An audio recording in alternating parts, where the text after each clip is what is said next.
What the actual F just happened? Super over 4 साल बाद हुआ और हम जीत गए। हम जीत गए। Mitchell effing Starc. किसी ने ट्विटर पे लिखा भी यही यूज़ होता है जब तुम्हारे पास एक्स्ट्रा पेस हो और एक्स्ट्रा स्किल्स हो। मिचेल स्टार्क के पास यॉर्कर की स्किल्स है, उसको पता था मैं 140 या नियर 150 भी अगर पूरा दम लगा के डालूँ तो मेरे को एटलीस्ट बैट्समैन स्कूप नहीं कर सकता। उसको कन्वेंशनल शॉट के लिए जाना पड़ेगा या उसको रूम बनाना पड़ेगा कि वो शॉट करे, और फिर उसके पास बहुत ज़्यादा वो होता है, क्या कहते हैं कि बहुत ज़्यादा सक्सेस टू फेलियर रेशियो बहुत ज़्यादा होता है। और नहीं हुआ। मेरे हिसाब से ध्रुव जुरैल लास्ट बॉल पे सिंगल ले सकता था, जो उसने लिया नहीं। आई थिंक वो डरा था। दूसरा, शिमरॉन भी जब वो चौका होने से बचा तो वो भी ट्रिपल भाग सकता था, जो उसने नहीं भागा। लेकिन स्टार्क को दाद देनी होगी। 12 बॉल में 12 एक्यूरेट यॉर्कर डालना बहुत बड़ी बात है। उस बंदे की एज भी देखो, इज़ ऑलमोस्ट 35। और जो बंदा पिछले 3 मैच से पिट रहा है उसका एवरेज कुछ आई थिंक 0 विकेट्स और 13 या 11 का एवरेज था बॉलिंग का पिछले 3 मैचेस, पहले 3 मैचेस के बाद जो 2 मैचेस हुए थे। तो देखो, और वो पहले पिटा भी। पहला ओवर उसका अच्छा गया, फिर दूसरा ओवर पिटा भी वो। This is unreal. दूसरा मैं थैंक्स देना चाहूँगा स्टब्स को, और तीसरा अक्षर को। अक्षर ने कैप्टनसी बुरी की लेकिन उससे बैटिंग बहुत अच्छी की। मैं कहूँगा संजू ने मिस्टेक भी करी। संजू की मिस्टेक्स हुई है बहुत। एक तो ठीक है, पोरेल वाला उतना ज़्यादा उनको डिफरेंस नहीं करा लेकिन कर सकता था।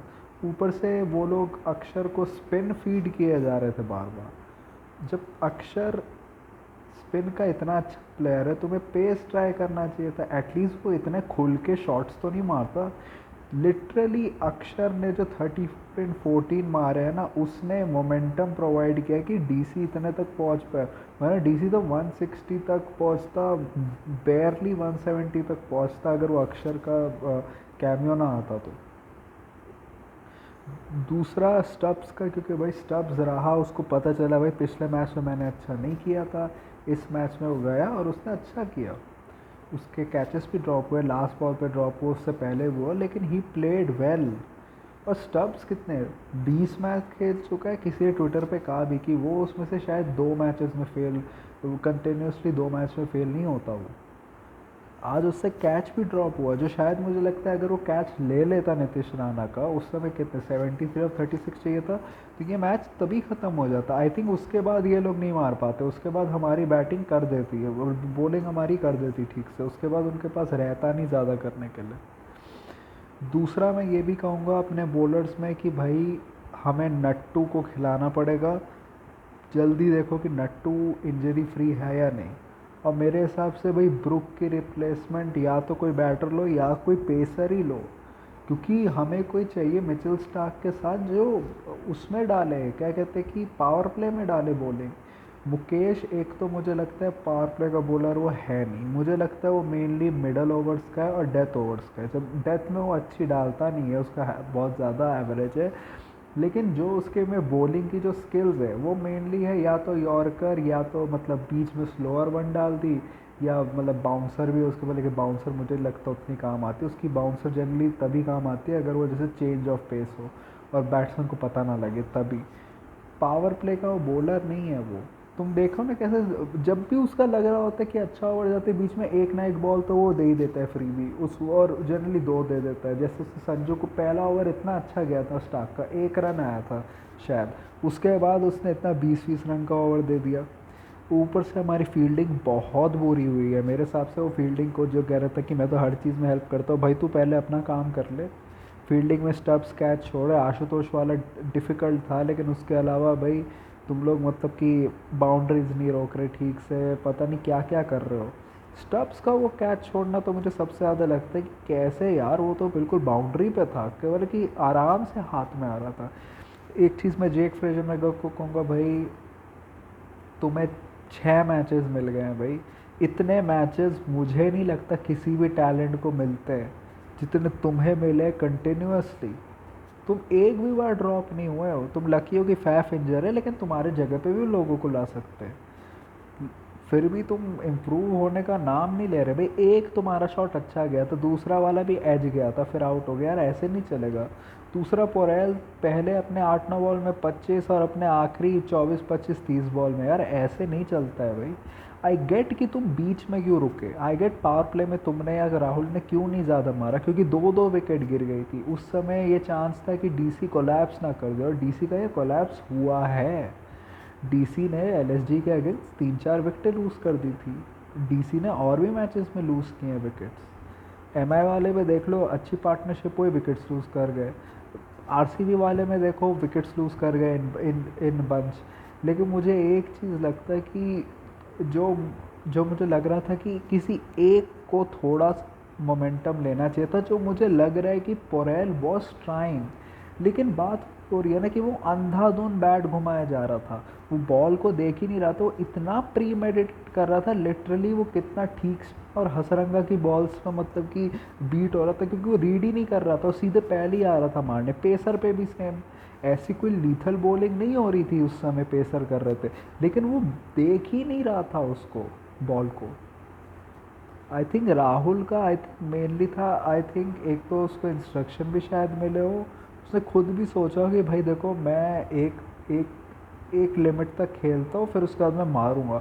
मुझे लगता है वो जो उसके लिमिट खेलने वाला था वो थोड़ा ज़्यादा हो गया उसके उसके उसके थिंकिंग से।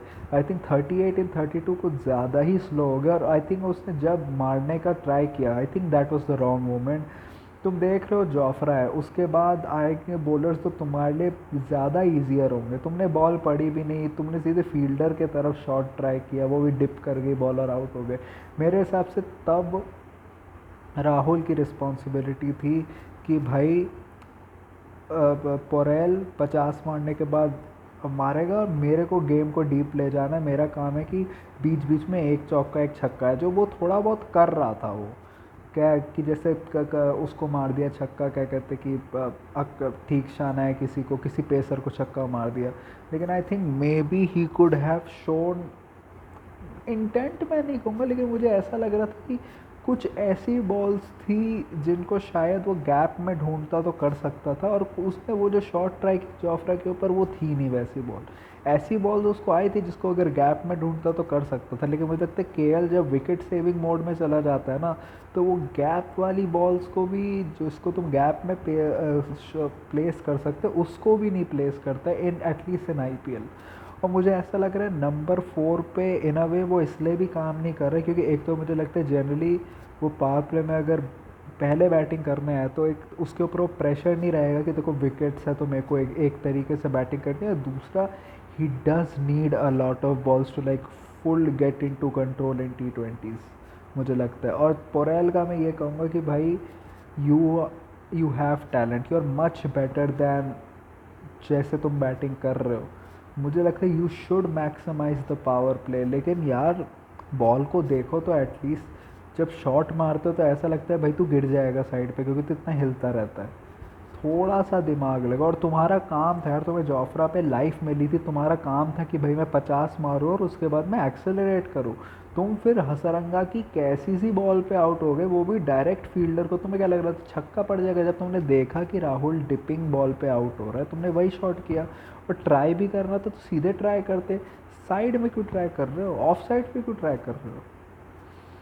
उसके बाद मैं ये कहूँगा कि अपनी बैटिंग में आशुतोष ने ठीक किया। मैं नहीं कहूँगा उसने बहुत परफेक्ट किया, लेकिन मुझे लगता है आशुतोष को ये प्रॉब्लम है कि वो स्लोअर बॉल्स पे नहीं मार पाता है शॉट्स। आई थिंक ये स्टब्स में भी प्रॉब्लम है, लेकिन स्टब्स ने तभी भी मैनेज कर लिया था कुछ कुछ शॉट्स मारना, चाहे वो संदीप पे हो। मुझे लगता है संदीप का लास्ट ओवर जो उसने इतनी वाइड डाली फिर रन खाए, वो हमें 180 समथिंग तक पहुँचाया, ऑलमोस्ट 190। लेकिन जो उसका उसका एक ओवर पहले था, उसने एक्चुअली हमें 200 से करने से रोका, क्योंकि मुझे लगता है अगर वो हम कैश इन कर जाते ना तो हम 200 पहुंच जाते, या 200 से क्रॉस भी कर सकते थे हम लोग। 200 तो हम लोग पहुंच जाते अगर वो संदीप का जो थर्ड ओवर था, अगर उसको कैपिटलाइज करते। ऊपर से मैं कहूँगा आरआर ने बॉलिंग बहुत अच्छी की पावर प्ले में। दे स्ट्रेट अवे जैसे विकेटें गिरी, they straight away went to death bowling, मतलब कि संदीप यॉर्कर्स करवा रहा है, बाकी सब इन द बॉडी करवा रहे, कोई ज़्यादा स्विंग तो थी नहीं और उन्होंने करने की भी कोशिश नहीं की। एक चीज़ अच्छा लगा कि एटलीस्ट इस मैच में तो डीसी के आरआर से ज़्यादा फैंस थे, वरना पिछले मैच में तो लगा था मुंबई में बैठे हुए हैं। दूसरा बॉलिंग में मैं ये कहूँगा कि एक चीज़ है, हम मैच जीते हो लेकिन ये विपराज के कॉन्फिडेंस के लिए बहुत बुरा है यार। उसने एक ओवर करा, उसमें उसने रन भी खाए, चलो एक छक्का एक चौका भी खाया, लेकिन उसकी जो बाकी सारे बॉलें थी वो अच्छी थी। I think you should have given him a chance. मेरे हिसाब से वो विकेट टेकिंग ऑप्शन बन सकता था, लेकिन तुमने वहाँ पे स्टप से बॉलिंग की, तुमने वहाँ पे सोचा कि मैं मोहित से करवा लूँ, मैं मुकेश से करवा लूँ, rather than going to your like person who has taken like wickets for you, who has provided important breakthroughs for you. I think ये गलत है। और मेरे हिसाब से विपराज की बैटिंग को भी थोड़ा ट्रस्ट करना चाहिए। मेरे हिसाब से अगर उनको ऐसा लगता है कि हमें लेफ़्ट हैंडर की ज़रूरत है, जैसे अक्षर आउट हो गया और स्टिल उनको लगता है कि हमें लेफ़्ट हैंडर की ज़रूरत है मे बी मैचअप्स की वजह से, so they should try Vipraj in that situation, in that particular situation over Ashutosh. I think उसमें वो बैटिंग है वो कर सकता है। मैं ये भी कहूँगा विपराज के साथ बुरा कि आज बॉलिंग चेंजेस बिल्कुल अच्छी नहीं, वो स्टब्स का ओवर सेंस नहीं बनाता। पंत ने भी ऐसे किया था, मुझे लगता है ये क्या मैचअप देख के करता है। चलो मान लिया मैचअप है तो वो पार्ट टाइम स्पिनर है ना, वो कोई फुल टाइम स्पिनर तो है नहीं कि तो मैचअप वाले लॉजिक से। दूसरा यशस्वी जायसवाल, नीतीश राणा दोनों ऑफ स्पिन हो या फिर एनी टाइप ऑफ स्पिन हो, बहुत अच्छे खिलाड़ी उनके उनके स्टैट्स ही देख लो, नीतीश राणा तो स्पेशली। ऊपर से अगर आरआर की बात करें तो मैं ये कहूँगा कि संजू के जो चेंजेस थे वो नहीं। ऊपर से उनको एक चीज़ है कि संजू का रिटायर्ड हर्ट होना उनको बहुत कॉस्ट किया। मेरे हिसाब से संजू वो उस मूड में था कि वो बिल्कुल मोमेंटम कैरी करेगा, उसको एक चांस भी मिल गया था आशुतोष के अगेंस्ट, लेकिन वो तुम कह सकते हो बहुत डिफिकल्ट था, मतलब 53 मीटर्स हवा में गया था। लेकिन एक चीज़ है, आशुतोष को फील्डिंग मत करवाओ यार, वो मुझे कभी इन कंट्रोल लगता ही नहीं है। चलो वो कैच तो बहुत मतलब कि क्या कहते हैं कि बहुत डिफ़िकल्ट था पकड़ना, लेकिन वो पोजीशन में भी नहीं था जब बॉल आ रही थी, वो हिलता उल्टा रहा था, एक जगह खड़ा भी नहीं था, हाथ भी ठीक से कप नहीं थे। दूसरा मैं आरआर के बारे में कहूँगा इट्स जस्ट नॉट वर्किंग। ऊपर से आई डोंट गेट लाइक उनके batting Shimron hate my gaming sense नहीं, ये राइट लेफ्ट के कॉम्बिनेशन के वजह से इनके ऊपर गंभीर का कुछ पड़ गया क्या? राहुल द्रविड़ इंडियन टीम के साथ कभी करता था ये राइट लेफ्ट कॉम्बिनेशन वाला? मुझे नहीं लगता उतना करता था कभी वो। ये जनरली गंभीर बहुत करता है। जब तुम देख रहे हो कि रियान पर आ गए, उसकी बेस्ट पोजीशन नंबर 4 है, नीतीश राणा उसकी बेस्ट पोजीशन नंबर 3 है, केकेआर से उसके मन मुटाव ये इतने बड़े थे डिस्पाइट बीइंग कैप्टन कि मेरे को नंबर 3 पे नहीं खेलने देते। रियान पराग को पूरी लाइफ तुमने फिनिशर बनाने की कोशिश की, उसने थोड़े बहुत रिटर्न्स दिए। पिछले साल उसका मतलब क्या सेकंड था ऑरेंज कैप की लिस्ट में जब वो नंबर 4 पे बैट किया। ऊपर से रियान पराग स्पिन के अगेंस्ट बिल्कुल कंफर्टेबल नहीं लग रहा था, फिर ही गॉट बोल्ड बाय अक्षर ऑल्सो। अक्षर ने मेरे हिसाब से ठीक बॉलिंग की। KL Rahul was very bad behind the stumps, मतलब नीतीश राणा के कुछ कुछ जो आउट होने वाले थे उस पर रिव्यू नहीं लिया, फिर उसके बाद दूसरे वाले पे उसने बोला, लेकिन I think this was not a good day from him. फिर उसके बाद भाई वो जो एज हो के शिमरॉन का गया उसको मिस करना, this was overall not a good day for KL, but he kind redeemed himself कि उसने वो जो चौका मार दिया सुपर ओवर में, ही रिडीम्ड हिमसेल्फ आफ्टर दैट। तो तुम थोड़ा बहुत रिडीम, मैं पूरा नहीं कहूँगा लेकिन आई विल से थोड़ा बहुत redeem. He needs to come to the play also. लेकिन ये भी मैं कहूँगा कि मैं बैटर्स जो हमारे मिडल ऑर्डर है उनको थोड़ा लीवे इसलिए देना चाहता हूँ क्योंकि टॉप 3 बहुत जल्दी कोलैप्स कर जाते हैं, तो ये लोग अपने इन अ वे नेचुरल एंट्री पॉइंट्स में भी नहीं आते जो तुमने इनके लिए बनाए हुए हैं। ये लोग उस एंट्री पॉइंट पे आते जिस पे अब इनको उससे हटना है, लेकिन उनको उस तरीके से एक्ट करना पड़ता है। तो मेरे हिसाब से मैं इनको थोड़ा ब्लेम दूंगा लेकिन उतना ज़्यादा नहीं। ऊपर से मैं ये कहूँगा कि आरआर की एक चीज़ ये भी, मतलब Yashasvi Jaiswal I think he played really well, लेकिन मेरे हिसाब से थोड़ा ज़्यादा ओवर कॉन्फिडेंट हो गया कुलदीप के अगेंस्ट और कुलदीप ने विकेट भी ले लिया। कुलदीप मैं कहूँगा वॉज वेरी गुड। स्टार्टिंग में थोड़ा लग रहा था कि आज ये लगता है कुलदीप वो वाला कुलदीप निकल रहा है जो प्रेशर में होता है, लेकिन ही बोल्ड वेल। 30 रन खाया वो, लेकिन मैं ये भी कहूँगा कुछ कुछ चांसेस भी उसके अगेंस्ट ड्रॉप हुए और उसने अच्छा किया ओवरऑल। नितिश राणा मैं कहूँगा कि इन अ वे वो जिस मोमेंट पे आउट हुआ यू काइंड एक्सपेक्टेड कि अब वो लोग जीत जाएंगे, लेकिन maybe he should have been there to finish the game. दूसरा मैं कहूँगा यार Mohit is not working as a bowler. We desperately need Nattu. We need someone who can bowl with the new ball with Stark, क्योंकि Stark चलो भाई अब finally थोड़ा वापस आ रहे फॉर्म में आए। स्टार्क को तुम ट्रस्ट करते हो, उसने जो प्ले में परफॉर्मेंस की कि वो इवेंचुअली कर लेगा। मोहित इज़ जस्ट नॉट वर्किंग। मोहित भी मुझे लग रहा है जैसे लगता है उसको ओवर एक ठीक जा रहा है उसमें छक्का खा जाता है वो। He is trying but he is just not there. ऊपर से मुकेश भी मुझे लगता है कि मिडल ओवर्स में करवाओ उसको, अगर डेथ में तुम्हें लगता है वो डेथ का भी बॉलर है तो उससे कर सकते हो, लेकिन उसके अलावा आई डोंट थिंक सो। दूसरा मैं कहूँगा इससे हमें जुबिलेंट होना चाहिए कि इतना क्लोज मैच जीते हम मतलब अपना 4th सुपर ओवर जीते हैं। हम एक ही आ रहे हैं आज तक 2013 में।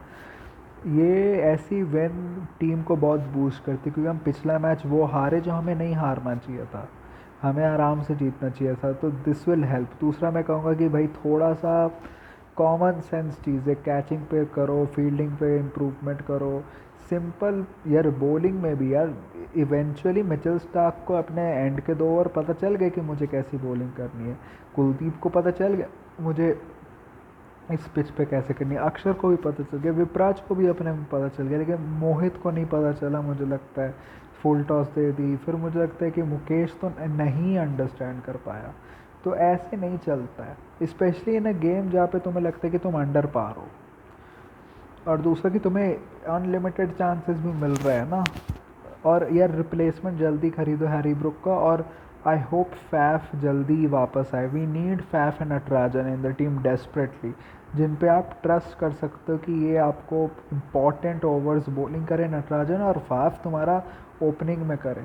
एक मैच में हमारी ओपनिंग सबसे बेस्ट गई है, वो थी जिसमें फैफ और जेक फ्रेजर ने की थी SRH के गए, उसमें भी पता नहीं जेक के कितने चांसेस छूटे थे, 2 छूटे थे आई थिंक, और फैफ का 1 छूटा था शायद। लेकिन बात है कि फैफ स्टेबिलिटी देगा। दूसरा मैं ये कहूँगा कि I will still have Porel opening. I don't think उसको नंबर 3 पे करना ठीक है, he just can't cope with it. I think उसको उसके बाद वो कर ही नहीं पाएगा। आई थिंक ओपनिंग में ही आके वो मारधाड़ करेगा या तो आउट हो जाएगा। और मैं यही कहूँगा इससे आपको बूस्ट होता है। और दूसरा है कि आपके आगे गेम्स है, आपका LSG से गेम है 22 को, आपका फिर RCB से गेम है, तो आपको ये बूस्ट देगा।